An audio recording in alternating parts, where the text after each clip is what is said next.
Hello, आता आपण आहोत आपल्या मैसूरच्या हॉटेलमध्ये। तर आज आपण काय काय पाहणार आहोत ते आहे मैसूर पॅलेस, झू आणि चामुंडेश्वरी टेम्पल। तर आता आपण सगळ्यात पहिले जाणार आहोत चामुंडेश्वरी टेम्पलला। आपण इथे आहोत चामुंडेश्वरी टेम्पलला।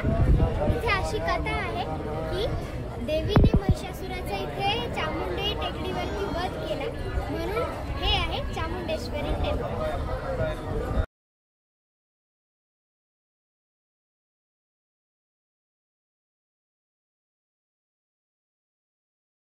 आम्ही आता पाहून आलो आहोत मैसूरमधलं चर्च।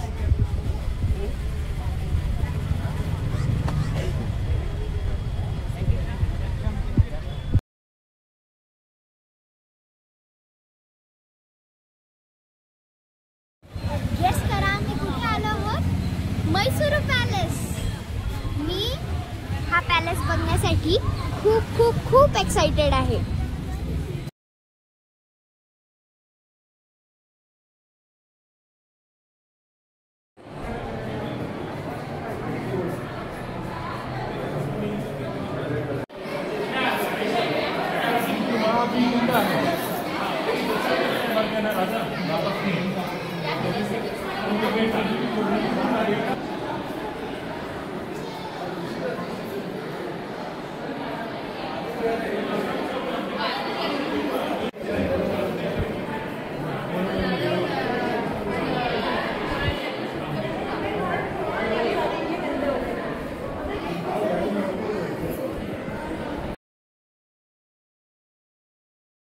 आता मी तुम्हाला दाखवते मैसूर पॅलेस मधले अद्वितीय स्ट्रक्चरल डिझाईन्स।